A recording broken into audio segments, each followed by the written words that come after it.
pumunta tayo, dumako tayo mismo, mga boss chief mo, sir, dito po sa Mike Defensor, mga kababayan. Mainit po. Oh, eto. Were you aware of the nature of the business? Ayan. Nagpapaliwanag na po. No, maingay to. Oo. Isa ngayon sa iniisip ng Bayang Pilipinas, wag naman natin sabihing Bayang Pilipinas kasi kapag ka Bayang Pilipinas, isang buo po tayo niyan no, kasama mga DDS. Majority ng Pilipino ngayon, mga kababayan, ang iniisip, kaya madada, maboka, maingay, at puro pagrarally ang ginagawa ni Mike Defensor ay baka dahil po para matakpan itong mga ngayon ay kinakaharap nila. Di ba? O pakinggan ho natin ang eksplanasyon ni Boss B. Kung sa mga nagtatanong kung sino si Boss B, si Defensor po yun, mga kababayan. Kung tatanungin nyo ako, bakit Boss B? Itanong nyo na lang dyan sa comment section. May sasagot sa inyo dyan. Technically, Congressman, a KTV bar or a nightclub is not an illegal business per se. But as the landlords, were you aware of the nature of the business? Kasi ang sabi po ng NBI dito that sexual services were being offered. Well, nakita naman natin may mga babae, di ba? 54 na mga babae daw, mga kababayan. Ang sabi pa nga ng NBI, 54 mga babae ang nailigtas ng NBI. You know, ang sinasabi ko, yung operations nila is operations nila yon. In the same manner na yung Korean restaurant, we don't know the ingredients. We don't know what they cook, what they serve. We don't know the kumbaga, ang gustong sabihin ni Boss B dito, mga kababayan, sila daw po ay nagpapaupa lang. prices. So that's them. That's their operations. Ang pino-point out ko lang, di ba, ang dami nating problema ngayon. Si Atty. Matibag, ang tinututukan, tingnan niyo lahat ng records ng NBI, puro mga korporasyon ng mga kalaban. Puro mga Sandali. Yan, sabi ko na nga ho ba, mga kababayan eh. Sabi ni Shell BH, Boss Bembang. Sabi ni Boss Mike Cervera, bahay bambangan daw yun. Di ba? Ito na naman, sabi ko na nga ba, mga boss chief mo, sir, no? Pupunta na naman po sila doon sa naratibo na pinupolitika po sila. No? Na yung ginagawa pong pag-raid na ganon, dahil mainit po sa kanila ang presidente. Mainit sa kanila ang NBI kasi kumakalaban sila sa gobyerno. Hindi. Nung niredo yun, mga kababayan, madami pong nakita. Meron pa nga isang ganon, no? Tapos may damo. O, di po ba? Pag hindi ma-explain, magtuturo na naman ng iba. Tsaka pag hindi po na-explain, ang sasabihin, pinupolitika sila. No? Pinapaisa-isa sila ng presidente. Yan na naman ang sasabihin ng mga yan. kalaban. Oh, sa akin, ilang corporations na may involvement ako na tinira nila. Of course, they will justify. May basis. Baka naman talagang may illegal na galawan o gawain o ginagawa doon sa korporasyon ng mga yun. 'Di ba? Yang mga NBI, malulupit yan. Mga abogado nandyan. Hindi basta-basta kumikilos siya nang walang ebidensya. At hindi po nag-surveillance, mga kababayan. Tinitignan nilang maigi ho yan. May basis. Pero sinasabi ko sa kanya kay Atty. Matibag, sa panahon ngayon na ang daming gutom, ang daming naghihirap. Parang si Vice Presidente din pala ito, ano? Kasi yung paliwanag ni Vice Presidente isang beses doon sa kanilang ipinost sa kanyang social media. Diyan din ang pumunta, madaming nagugutom, madaming kung ano-ano, mataas ang presyo ng langis. Bakit hindi yun ang unahin? Kaso, na-surveillance kayo. Diba? Pwede ba?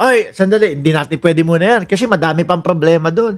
Kung nakita na at na-surveillance, nakita na may mga illegal na gawain, ipagpapabukas mo pa yun hanggang matapos yung mga malalaking problema. Hindi, hints boss. Hindi pwede yun, di ba? Lahat yan, kapag ka nakita ng mali, aresto na. Ang masaklap po, mga kababayan, ang ipinapakaso, human trafficking. At tingin ko po, hindi lang isang tao. More than 2 counts po yan, mga kababayan.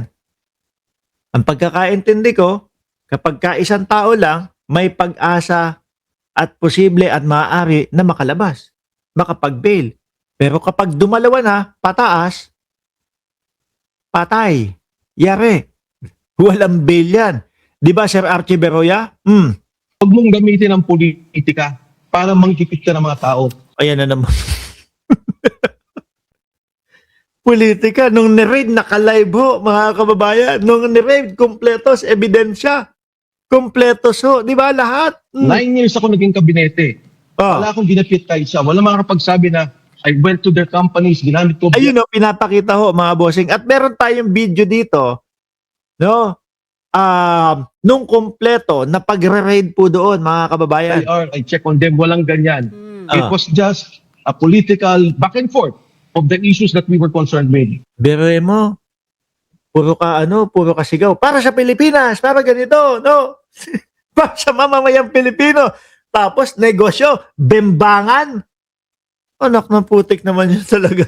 Talaga naman pagka mga DDS. O, kundi, pag mga DDS, pogo. Bahay bembangan daw, mga kababayan. O, bere mo, mahirap, mabigat ang kakaharapin itong mga ito. Ito, grabe yung ginagawa nila, pati personal. Yeah. Pati pamilya ko, dinadamay nila. Sandali, mamaya may sagot dyan si Melvin Matibag kung bakit pati pamilya kasama, Sir, ha? Kasi mukhang ang nakita ko doon sa paliwanag nito pong si Director Matibag, kasama doon sa nagpapatakbo yung kanyang asawa at anak. SEC records show that your wife Julie was listed as the president of Zerin Development Corporation, which does business Correct. under the name of Blue Hotel. So, Yes. I mean, I know you're saying that you guys are just landlord, but Kanina sabi niya landlord lang sila, ha? Mga bossing, simula po nung video na ito, sinabi landlord lang po sila. Ngayon, yung pangalan ng asawa niya nakita presidente doon sa hotel. he was also serving as the president of the company, right? So, in a way, Yes, she's also operating it. No. We gave that up in 2019. We have records to show that. Kung yung lahat ng yan na turn over na namin to the new group, to the new owners. It may have been registered under our name pero hindi na kami dan involved. Kahit na tingnan yung records na Zerin, wala yang income, wala yang employees. Pero tumatakbo. Walang income, walang employees, pero may mga nakita. So, again, I'm going back to the point. I think the issue here is not the raid. The issue is political harassment. Linalayo niya, no? Hindi issue yung raid dyan. Ang issue is political harassment. Hindi, yung raid talaga ang issue dyan, boss. Yun ang papaliwanag mo. Huwag kang lalayo at huwag kang pupunta doon sa political harassment kasi pagtatawanan ka ng mga makakapanood sa iyo. Ni raid, nakita, may mga above. Ang masaklap pa, no? Baka dumadaan. Baka lang, no? Baka dumadaan. Siyempre, may mga, i-check muna natin yan. Di ba? Sa tingin niya, posible yan, di ba? Pwede yun. The issue here is panggigipit ng mga tao. Wala. Pero kung linawin lang natin, no, because we want to get this absolutely correct. So